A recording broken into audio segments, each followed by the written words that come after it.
l'idée de cette présentation, c'est d'essayer de parler chiffres, justement, d'essayer de voir concrètement, est-ce qu'on peut parler d'un génocide par substitution en Martinique? Est-ce qu'on peut en parler de façon chiffrée?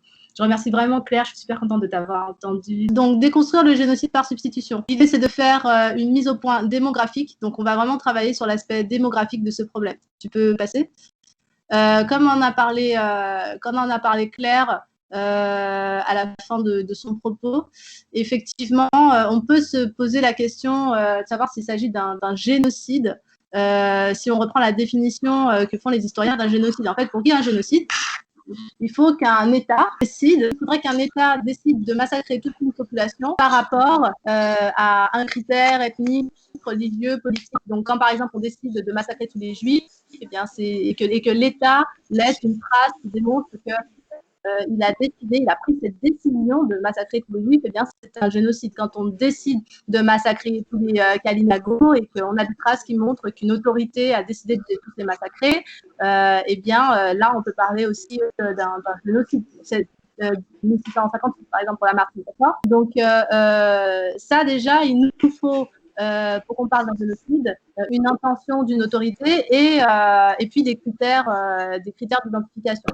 Ensuite, on ajoute l'idée de par substitution. Il s'agirait de remplacer une population par une autre. Donc, c'est sur ça que je vais m'appuyer. On ne va pas revenir sur l'analyse du propos d'Aimé Césaire qui a été excellente, faite par Claire, mais ici, on va juste s'intéresser de façon factuelle aux chiffres. Est-ce qu'en ce moment, nous sommes dans une situation où une population martiniquaise est remplacée par une population allogène? Alors, avant d'arriver à la diapositive suivante, s'il te plaît. Nous sommes dans un contexte particulier. En Martinique, cela fait bien 60 ans que nous sommes confrontés à une politique qui favorise l'immigration, donc l'outre-mer, qui a été remplacée sous Mitterrand après par l'ANT et aujourd'hui la DOM que vous connaissez. Et en fait, la DOM, comme ses prédécesseurs, pour l'instant, a un fonctionnement qui amène surtout, qui encourage surtout le départ.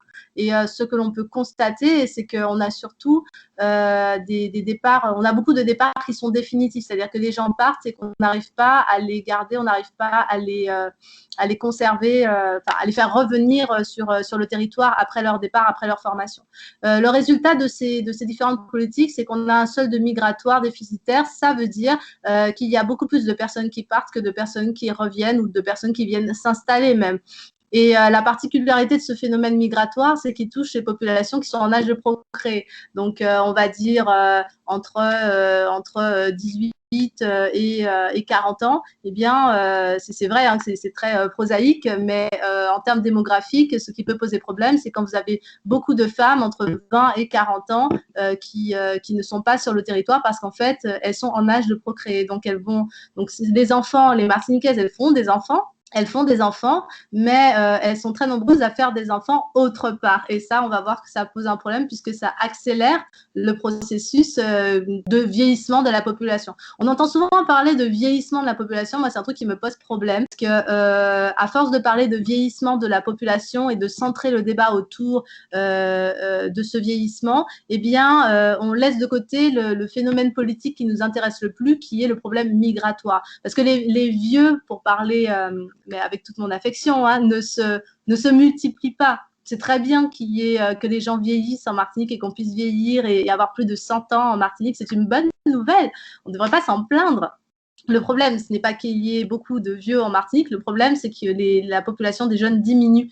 Donc, ce n'est que la part des vieux qui augmente et pas la population, c'est leur part qui augmente. Ils n'augmentent pas en valeur absolue. J'espère que vous me suivez bien. Donc, ce que j'aimerais, c'est que l'on puisse se concentrer sur l'enjeu politique réel qui n'est pas celui de la vieillesse. Ça, c'est un problème de société auquel nous sommes confrontés, mais la cause de ce problème de société, de l'importance de la part des personnes âgées, eh bien, c'est la migration. Alors, maintenant, on va passer à tu peux passer à la page suivante. J'ai travaillé sur pas mal de documents, mais je vous en mets. Il y aura la bibliographie à la fin. C'est pas Claude Valentin Maria, c'est Marie, hein, pardon, petite coquille. Alors, Claude Valentin Marie, Fanny Haute-Bellemare et Georges Parra, bon, ce sont 3 scientifiques avec lesquels j'ai beaucoup, grâce auxquels j'ai pu quand même beaucoup travailler.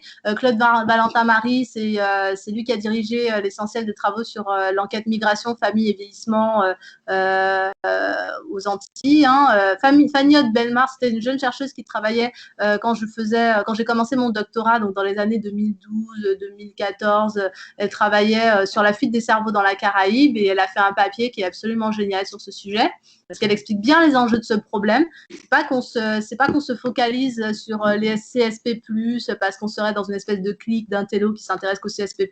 En fait, la migration des jeunes diplômés ou des jeunes qui vont être diplômés, ça crée un problème économique réel qu'elle a souligné. Et c'est bien d'en reparler, de lire son papier parce que ça permet de comprendre pourquoi est-ce qu'on s'intéresse particulièrement à cette population-là.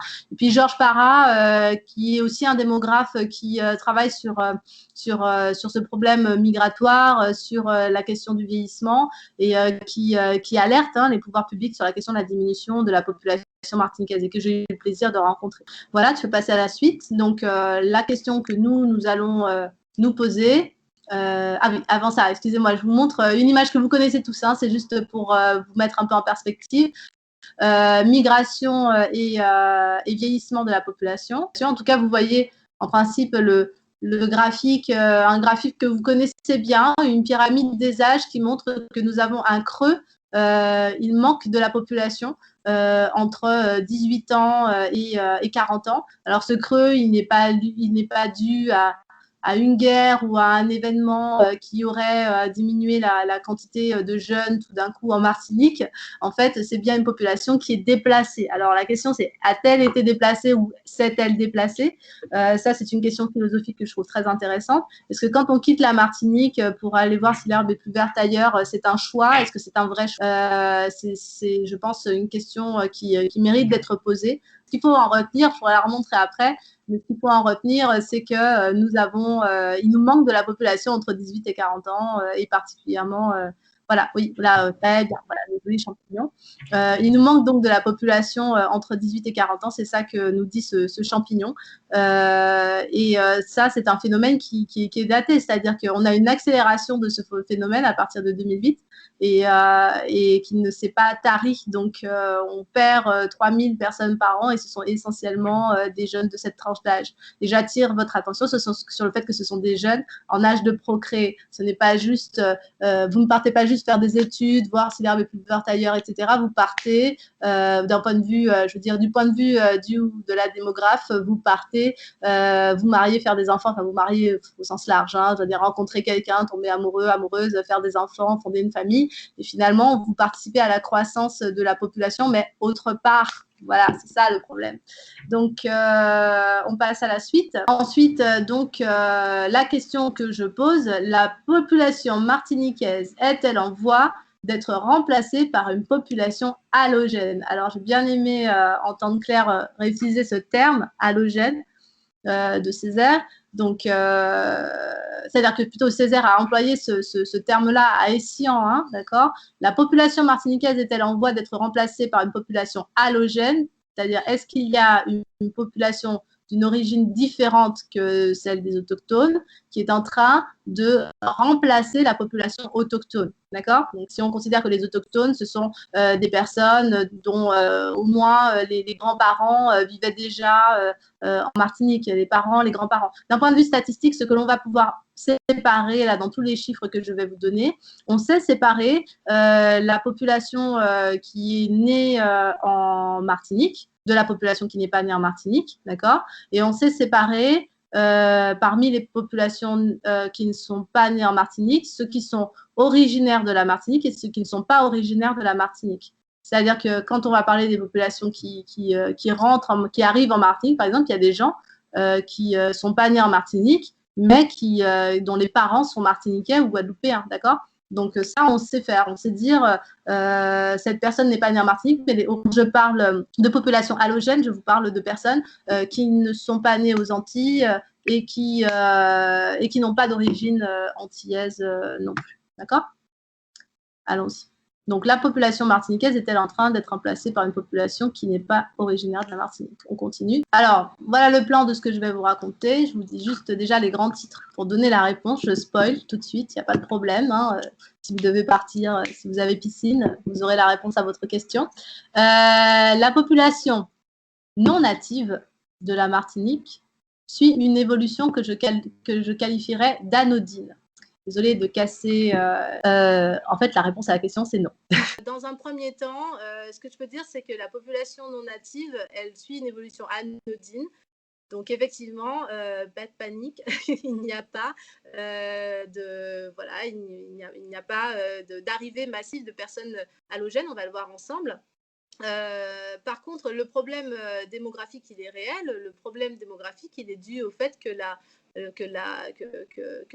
part de cette population non native, elle augmente parce que les Martiniquais sont nombreux à partir. Donc, on n'a pas un problème,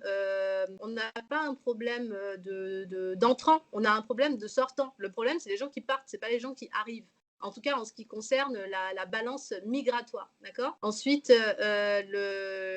effectivement, il y a un problème qui peut être ressenti par la population, c'est-à-dire que ce que décrivait Césaire peut encore être ressenti par la population, parce que les postes de cadre sont souvent occupés par des personnes non natives d'une manière qui est assez disproportionnée par rapport à leur part réelle dans la population. C'est-à-dire que les cadres ne sont pas les non-natifs ne sont pas très nombreux dans la population. On a une population non native assez normale, mais lorsque l'on regarde les cadres, eh bien, ils sont surreprésentés chez les cadres par rapport à ce qu'ils représentent dans la population. C'est ça qu'on va voir ensemble. Donc, pour résumer, puisque ça a été un petit peu entrecoupé, désolé, pour résumer pour tout le monde, les non-natifs ne sont pas si nombreux que ça. Le problème, c'est que les Martiniquais sont trop nombreux à partir et du coup, on a l'impression que leur nombre augmente alors que c'est juste leur part qui augmente. Et ce qui renforce ce sentiment que l'on peut appeler génocide par substitution, eh bien, c'est que ce sont souvent des cadres, ces personnes qui arrivent. Alors, on va passer à la diapositive suivante. Premier chiffre qu'il nous faut retenir, la part de la population non native. Alors, la part de la population non native, elle suit une croissance et elle a une quantité assez classique, hein, assez anodine. Donc, en Martinique, 10,7% des habitants de la Martinique sont nés sur l'Hexagone. 10,7% des habitants. Alors, 10,7% des habitants, il faut savoir aussi que parmi ces 10,7% de personnes nées sur l'Hexagone, il y en a 41,9 qui sont originaires de la Martinique. 41,9 qui sont originaires de la Martinique. Donc, concrètement, qu'est-ce que cela veut dire? Que 6,2% des habitants de la Martinique sont nés sur l'Hexagone et ne sont pas originaires de la Martinique. Voilà, vous voyez, ce n'est pas un secret. Je vais essayer de... Alors, voilà. Donc, les chiffres. Je vous ai mis une image bien cliché de la Martinique. Alors, la population non native, donc je vous disais que ce n'est pas un secret, tous les chiffres sont sur le site de l'INSEE. Alors, 10,7% des habitants de la Martinique sont nés sur l'Hexagone. D'accord ? Parmi ces habitants de la Martinique qui sont nés sur l'Hexagone, 41,9% de ce que l'on va considérer comme des immigrants sont originaires de la Martinique. OK ? Donc, je fais le petit calcul pour vous. Cela nous donne que 6,2% des personnes qui habitent en Martinique sont nées sur l'Hexagone et ne sont pas originaires de la Martinique. Ah, ça y est, ça fonctionne. C'est super. Parfait. Donc, 6,2% des habitants de la Martinique sont nés sur l'Hexagone et ne sont pas originaires de la Martinique. D'accord ? Alors, 6,2, est-ce que c'est grave ? Est-ce que c'est un problème? Est-ce que nous sommes envahis d'étrangers? Alors, bon, moi, j'avoue que je n'ai pas trop envie de rentrer dans ces débats-là qui me semblent être des débats fondamentalement politiques, mais je peux quand même vous donner une indication qui vous aidera peut-être à orienter votre point de vue politique. On passe à la diapositive suivante. Comment ça se passe, par exemple, en France, d'une manière générale? Ah oui, attends, avant la France. Oui, d'abord, on va regarder, même avant de regarder la France, on va regarder à côté de chez nous, en Guyane. Alors, vous voyez pas très très bien, mais je vais vous expliquer ce petit diagramme que vous voyez là. Alors, à gauche, vous avez la population antillaise. En rouge, sur ce diagramme, vous avez les Antillais qui sont nés aux Antilles de deux parents qui sont nés eux aussi aux Antilles. D'accord? Donc des Antillais natifs, originaires. Comme on dit chez nous, natifs natal. On va y rajouter les Antillais qui sont nés au moins d'un parent qui est né lui aussi aux Antilles. Ok, ça vous fait 83% de la population composée, on va dire, d'Antillais en Martinique et en Martinique et Guadeloupe ici, d'accord? Et donc, quelle est la population des personnes nées en métropole? Bon, c'est sur ce graphique-là qu'on dit métropole, hein. Moi, je n'utilise pas trop ce terme-là. Alors, 7% des personnes qui vivent aux Antilles sont nées en métropole ou en Europe. On met l'Europe dedans parce qu'ils sont vraiment pas très nombreux. Et on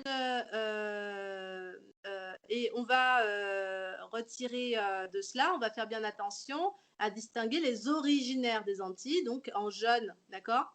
Donc la part des personnes qui ne sont pas originaires des Antilles et qui sont nées en métropole, on arrondit, hein, là c'est Guadeloupe, Martinique, mais oui, ça fait 7%, d'accord? 7%. Et il y a aussi des personnes qui sont originaires des Antilles, mais qui n'y sont pas nées, donc ça fait 4%. Donc ça reprend un peu les chiffres que je vous ai donnés à l'instant, mais ça image un petit peu plus. On est d'accord que ça ne fait pas beaucoup. C'est pas beaucoup. Et en comparaison avec la Guyane, par exemple, rapidement, eh bien, en Guyane, vous n'avez que 17% des habitants qui ont leurs deux parents qui sont guyanais, auxquels il faut rajouter 21% d'habitants qui ont un parent guyanais. Et en fait, 42% de la population est née hors de la Guyane et hors d'Europe. Et vous avez 13% de la population qui est née en métropole et qui n'est pas originaire de la Guyane. D'accord? Donc ça vous montre une situation qui est radicalement différente, une situation guyanaise dans laquelle on est vraiment en train de construire une population avec l'immigration. Ça, c'est une situation différente. Mais là, en Guyane, c'est une situation qui est vraiment différente. C'est juste pour vous donner un peu un ordre de comparaison. Et puis aussi parce que je trouve que ce diagramme, il est bien fait pour vous montrer que la part des personnes qui ne sont pas originaires de la Martinique, elle est vraiment petite. Alors, on passe au dernier chiffre qu'il vous faut retenir. Quelle est, excusez-moi, en France, par exemple, la part des gens qui ne sont pas nés en France, donc qui sont des immigrés. En France, il faut savoir qu'il y a 9,9% d'immigrés, d'accord? Et en Martinique, je vous ai dit que nous avons 6,2% de personnes qui sont nées sur l'Hexagone et qui ne sont pas originaires de Martinique. Donc, si on compare par exemple aux préoccupations d'une certaine droite française quant à ce qu'ils appellent un grand remplacement, bon, je crois qu'il faut quand même faire attention. Un pays comme la France absorbe 10% d'immigration par an. Nous sommes bien en deçà de ça.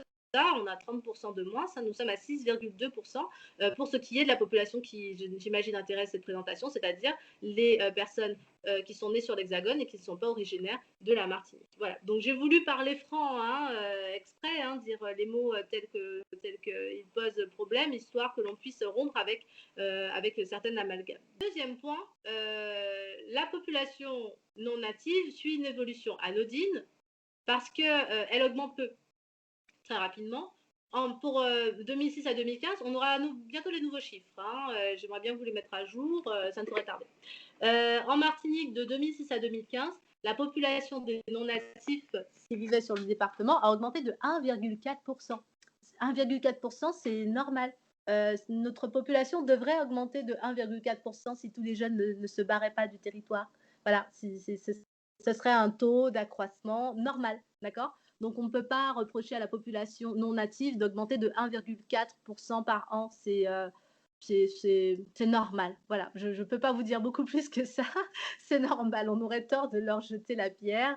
C'est normal. Le problème, puisqu'il y a quand même un problème démographique en Martinique, c'est que la population des natifs vivant hors du département, elle explose. On a une augmentation en 10 ans de 14,8% de la population martiniquaise vivant hors du département. Donc vous voyez bien avec ces chiffres, on a un rapport, on a un rapport x10 là, hein, sur ces chiffres, hein. Donc le phénomène, c'est vraiment le phénomène de départ, qui pose problème, c'est la population la population native vivant hors du département qui pose problème. On passe à la suite. Alors, ensuite, donc le problème, c'est donc le départ des jeunes Martiniquais. Les jeunes Martiniquais, ça on en a déjà bien parlé, hein. Je pense que maintenant tout le monde est au courant que le solde migratoire des jeunes en activité est fortement négatif. Donc je reprends que les non-natifs, ça augmente, la population non-native dans le département augmente de 1,4%. La population des natifs vivant hors du département, elle augmente de 11,6%. Là, c'est pour la Martinique, hein, tout à l'heure, c'était les Antilles. Et donc, la population native vivant dans le département, du coup, ça fait on perd 5,1% de la population native dans le département sur la période dont je vous ai parlé, hein, donc en 10 ans, d'accord? On perd 5,1% de la population native. Donc, on augmente la population de l'Hexagone et on diminue la population de la Martinique. On peut continuer. Alors, non seulement les Martiniquais quittent le territoire, les natifs quittent le territoire, mais en plus, cette hémorragie n'est pas compensée par le solde naturel. Alors, en Martinique, nous avons 1,89 enfants par femme. Il n'y a pas de raison de jeter la pierre aux femmes non plus, vous pensez bien, c'est pas moi qui vous dirai ça. Le taux de fécondité est globalement le même qu'en France. Il n'y a pas de grande différence. On a eu un taux de fécondité un peu plus bas en 2017, mais c'était à cause du Zika, c'est-à-dire qu'il y a des femmes qui ont reporté leur projet enfant en attendant le passage de la crise Zika. Donc là, on est revenu à un taux, il y a un peu de rattrapage d'ailleurs même, et donc on est à près de 1,9. Ce n'est pas suffisant pour renouveler la population, 1,9. Mais comme on a aussi, comme on l'a vu, hein, population qui immigre, et on n'a pas parlé des étrangers tout à l'heure, ils ne sont pas très nombreux, mais heureusement qu'ils sont là. A priori, le solde naturel devrait nous permettre, avec l'immigration étrangère, d'arriver à peu près à l'équilibre. Donc la fécondité n'est pas surprenante par rapport à... Elle est similaire à celle du territoire français. Le problème, c'est qu'il faudrait qu'on fasse beaucoup plus d'enfants si on voulait compenser le déficit migratoire. Voilà, je vous ai laissé lire, on peut continuer. En fait, ce qui pose problème sur le taux de natalité, c'est-à-dire pour ceux qui connaissent un peu mieux le nombre d'enfants qui naissent tout court en Martinique, c'est que le nombre de femmes en âge de procréer n'est pas assez nombreux. Les femmes martiniquaises, elles font des enfants, hein. Le problème qui nous touche là, le problème démographique qui nous touche, c'est qu'elles font beaucoup d'enfants hors de la Martinique. Alors, enfin, la dernière partie, elle concerne vraiment ce que Césaire définissait comme, la définition de Césaire du génocide par substitution. Effectivement, on a un souci dans la répartition de nos cadres et dans la composition de la population des cadres. Est-ce que la population des cadres de la Martinique représente la population martiniquaise? Est-ce qu'elle est représentative de la population martiniquaise, cette population de cadres? Si ce n'est pas le cas, ça peut poser un problème politique. Effectivement, c'est là qu'on va voir qu'il y a un souci. Alors, le souci vient d'abord de notre jeunesse. 43% des jeunes natifs de 20 à 34 ans, diplômés du supérieur, résident en métropole, contre 15% des peu ou pas diplômés. Alors, il y a une différence entre les deux chiffres parce que dans le grand A, je vous ai mis le chiffre antillais. Hein. Parfois, je mets Guadeloupe, Martinique. En Guadeloupe, c'est un petit peu moins. Donc, 43% des jeunes natifs de 20 à 34 ans diplômés du supérieur résident en métropole. Contre 15% des peu ou pas diplômés, je vous ai rajouté ça pour que vous voyez bien que le problème que nous avons est essentiellement est vraiment concentré sur les cadres. Il faut savoir que dans les migrations, d'une manière générale, vous migrez quand vous avez du capital. Il faut du capital pour migrer. Ça peut être du capital économique, ça peut être la famille, ça peut être aussi du capital, et c'est surtout du capital financier, d'accord, ou du capital culturel. Donc, vous avez été bon à l'école, c'est du capital culturel. Avec cela, vous avez une bourse, vous partez. Ou bien vos parents ont de l'argent. Donc, le problème, il touche essentiellement des jeunes qui partent pour étudier, pour étudier et après se projettent déjà dans une carrière de cadre supérieur hors de la Martinique. Voilà. Et la migration, 15% de peu ou pas diplômés qui partent, 15%, c'est un taux de migration qui est un peu élevé, mais on va dire qu'on aurait pu gérer ça. On aurait pu supporter 15% de jeunes qui partent alors que 43%, c'est beaucoup. Et c'est particulièrement problématique lorsque ça touche les cadres, on va le voir dans un instant. Et c'est pas prêt de changer parce que, encore aujourd'hui, je pense que chacun et chacune d'entre vous, vous en faites l'expérience. La plupart des jeunes Martiniquais, et particulièrement ceux qui s'en sortent bien à l'école, sont prêts à quitter le territoire pour trouver un emploi. Et même, là, c'est l'INSEE qui dit ça, j'ai mis entre guillemets, mais en fait, plus largement, projette de quitter la Martinique, pas seulement pour trouver un emploi, mais pour y vivre, pour vivre ailleurs, pour construire un futur ailleurs. En fait, on se projette d'abord juste d'en faire des études, on se projette à court terme, mais ce court terme-là vous avale rapidement et vous terminez vos études, vous trouvez un stage, vous rencontrez quelqu'un, vous tombez amoureux, on ne prend pas ça beaucoup en considération, mais c'est quand même ça qui décide d'où est-ce que vous allez vivre. Hein. Ce qui décide de là où vous allez vivre, c'est essentiellement la personne avec qui vous allez y vivre. Et vous avez plus de chances de tomber amoureux de quelqu'un qui n'est pas antillais quand vous ne vivez pas aux Antilles. C'est purement, c'est pas une question de goût, hein, je sais pas, c'est mathématique, quoi. Voilà. Donc, effectivement, quand on part faire ses études et qu'on reste faire ses études longtemps dans un autre territoire, eh bien, on diminue ses chances de retour. Voilà, donc déjà, nos diplômés, nous en avons beaucoup, mais ils ne sont pas là. Je vous montre dans la diapositive suivante un diagramme pour ceux qui ont envie d'aller un peu plus loin. Je pourrais y revenir tout à l'heure si vous voulez pour qu'on n'y passe pas trop de temps. Que vous voyez la population, regardez la première colonne, c'est la situation en Martinique par exemple.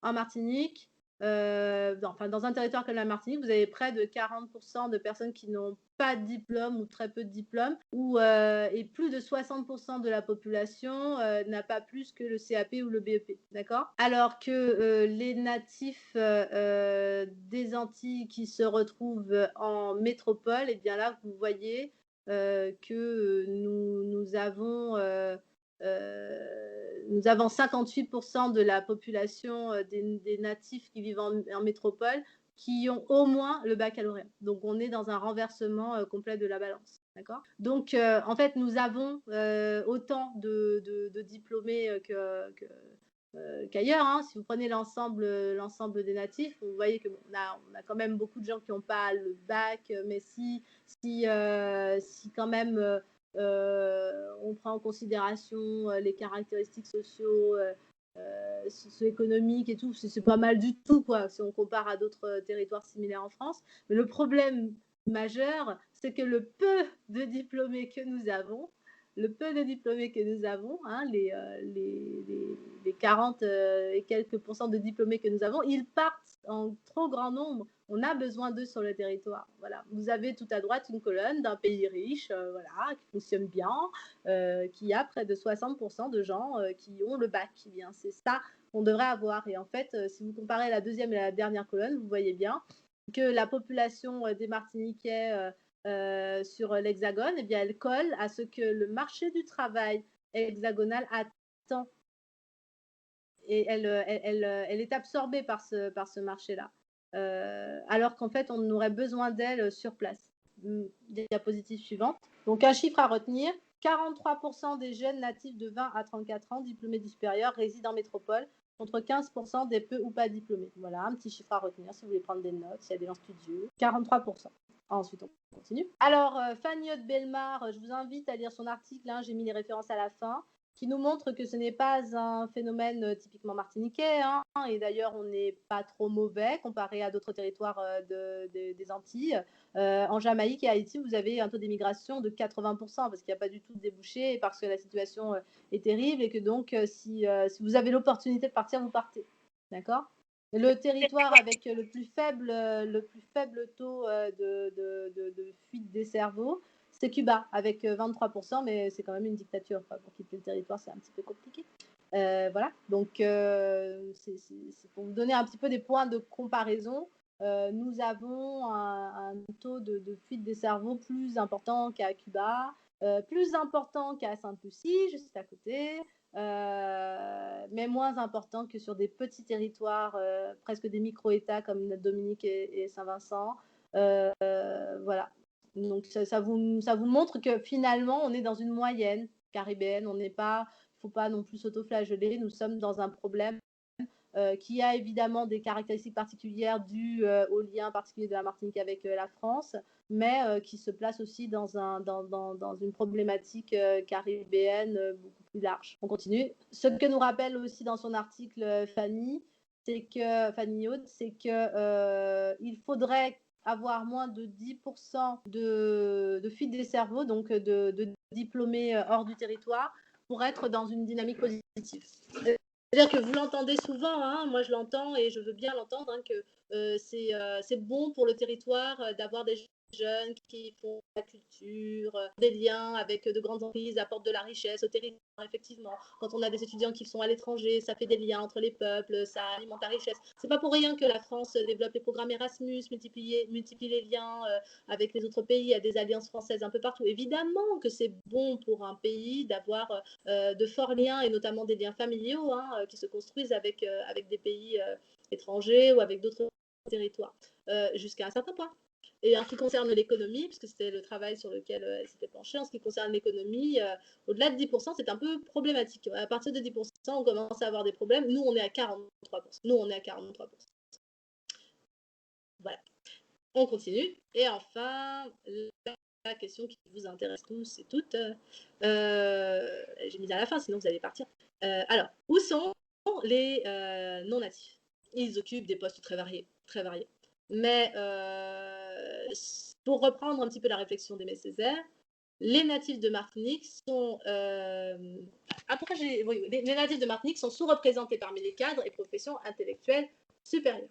Alors, 7% des natifs sont des cadres et professions intellectuelles supérieures. Là, je vous fais faire un peu de mathématiques, mais je vous demande d'être concentrés. 20% des non-natifs en emploi sont des cadres et professions intellectuelles supérieures. Donc, 3% des actifs sont des non-natifs occupant des postes de cadres et professions intellectuelles supérieures. Donc, parmi tous les gens qui travaillent, il y en a 3% qui sont des gens qui ne sont pas natifs de la Martinique et qui sont dans des postes de cadre. Et parmi tous les gens qui travaillent, il y a 6% de gens qui sont des natifs et qui sont à des postes de cadre. D'accord? Donc, il y a plus de natifs. Il y a 2 fois plus de natifs que de non-natifs parmi les cadres. Okay?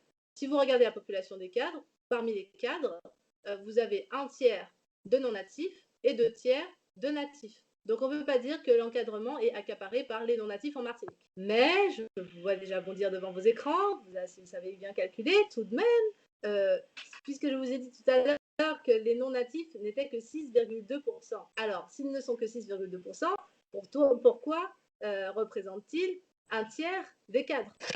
C'est ça le problème. Voilà, c'est le problème. Donc, le chiffre que l'on peut retenir aussi, c'est que 20% des hexagonaux, hein, que je les appelle, installés en Martinique, occupent des postes des cadres contre 6% des natifs. Alors, on passe à la page suivante pour retenir un chiffre. Maintenant, revenir à ceux qui n'aimaient pas trop les maths à l'école. J'ai essayé de faire un chiffre un peu plus. Si on croise un non-natif dans la rue, soyons pratiques, d'accord? Si on croise une personne non native de la Martinique dans la rue, cette personne a une chance sur 5 d'être dans des catégories socio-professionnelles supérieures, d'être 4, d'accord? Donc, cette personne a une chance sur 5 d'être 4, d'accord? Si on croise un natif dans la rue, cette personne a 0,35 chances sur 5 d'être un 4. Voilà, on pourra revenir sur ces chiffres si vous voulez si vous n'avez pas compris ou si vous souhaitez une autre image, il n'y a pas de souci. J'ai essayé de trouver une image un peu. Promenez-vous dans la rue, vous croisez quelqu'un. Est-ce que cette personne pourrait être un cadre? Bien, si vous croisez un non-natif, cette personne a une chance sur 5 d'être un cadre, et si vous croisez un natif, elle a 0,35 chances sur 5 d'être un cadre. Voilà, donc on peut passer à la suite. Ensuite, les non-natifs sont minoritaires dans les postes de cadre, mais on peut avoir la sensation qu'ils sont majoritaires car les non-natifs sont nombreux à être cadres. Voilà, je pense qu'on peut résumer ça comme ça. on peut résumer ça comme ça. Les non-natifs sont minoritaires dans les postes de cadre, mais on peut avoir la sensation qu'ils sont majoritaires car les non-natifs sont nombreux à être cadres. C'est-à-dire que pour moi, on a là vraiment un phénomène de psychologie sociale, c'est-à-dire que comme on connaît tous et toutes des personnes qui ne sont pas natifs ou originaires de la Martinique. Et donc, quand on regarde dans son entourage, on se dit, quand même, parmi ces personnes que je connais, il y en a quand même beaucoup qui sont cadres. Donc on a l'impression que parmi les cadres en Martinique, il y a essentiellement des personnes non natives. Voilà. Donc c'est-à-dire que l'expérience personnelle peut vraiment donner cette impression. En plus, là on parle de moyenne, ce qui fait que selon le cadre professionnel dans lequel vous travaillez, les administrations, les entreprises dans lesquelles vous travaillez, comme ici c'est une moyenne, il y a certainement des situations où on est sur du 50-50, voire du 60-40, et puis d'autres situations où il n'y a presque pas de non-natifs, et on en arrive après à ce type de statistiques. Donc, ce qui veut dire qu'il y a des expériences individuelles qui vont se faire entendre aussi assez fortement pour souligner qu'il y aurait un problème. Et on va beaucoup s'intéresser à ces discours-là qui retiennent notre attention, alors qu'ils ne représentent pas forcément qui ne sont pas forcément représentatifs de toutes les situations d'encadrement en Martinique. On continue pour terminer. Alors, la conclusion. Il n'y a pas de génocide par substitution. Ne m'envoyez pas de tomates, vous ne pouvez pas, vous êtes devant l'écran, heureusement. Il n'y a pas de génocide par substitution, car la population native ne peut mathématiquement pas être remplacée par la population non native à moyen terme. D'accord? Parce que la quantité des non natifs est anodine et que son taux d'accroissement est aussi anodin. Si vous avez un problème, j'utilise le terme anodin, anodine, parce que ma foi, si vous avez un problème avec la quantité de personnes qui ne sont pas nées en Martinique, bien, ma foi, les partis d'extrême droite sont en vogue, hein, c'est ainsi, on vote bientôt. Je ne partage pas ce type d'opinion, mais je ne peux nier qu'on a le droit de les avoir. On a la liberté d'exprimer toutes les opinions qu'on veut en France, d'accord? Mais concrètement, c'est anodin, c'est anodin. La quantité de non-natifs est anodine. Mais la part des natifs diminuant, la sensation de déperdition de population est fondée. Le sentiment de substitution est certainement davantage le résultat d'un encadrement où les non-natifs sont surreprésentés, comme le déplorait initialement Aimé Césaire. Voilà ce que je peux conclure de cette situation. Passer à la suite, je vais faire juste une petite ouverture. Les dangers de l'aller simple, eh bien, on en a parlé du problème économique. Moi, je voudrais alerter sur la question de l'entraide entre les générations. Je vous disais que quand vous partez, vous avez peu de chances de revenir.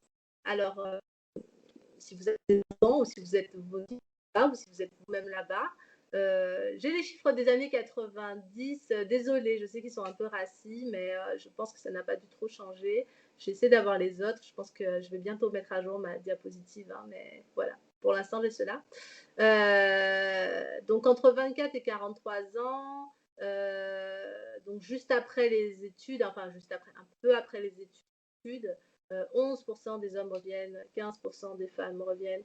Les femmes sont plus nombreuses à revenir immédiatement parce qu'elles sont déjà préparées. C'est une question de genre. Elles sont déjà préparées par notre environnement culturel à s'occuper de leurs parents. Et donc, on a une différence homme-femme, surtout juste après les études. Et après, ça se stabilise. Pendant la vie active, quand on est vraiment installé dans la vie active, on est en dessous de 10% de retour. Et puis, on a un rebond pour les personnes qui rentrent à la retraite. Voilà, mais on ne dépasse pas 15%. Donc, si vous avez vos enfants qui sont là-bas et que vous souhaitez voir grandir vos petits-enfants, j'ai envie de vous dire, j'espère que vous avez plusieurs enfants.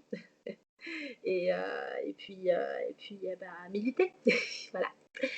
Bon courage. On continue. Je crois que j'ai fini. J'ai simplement à vous présenter la bibliographie et à vous remercier. Donc, voilà, petite bibliographie.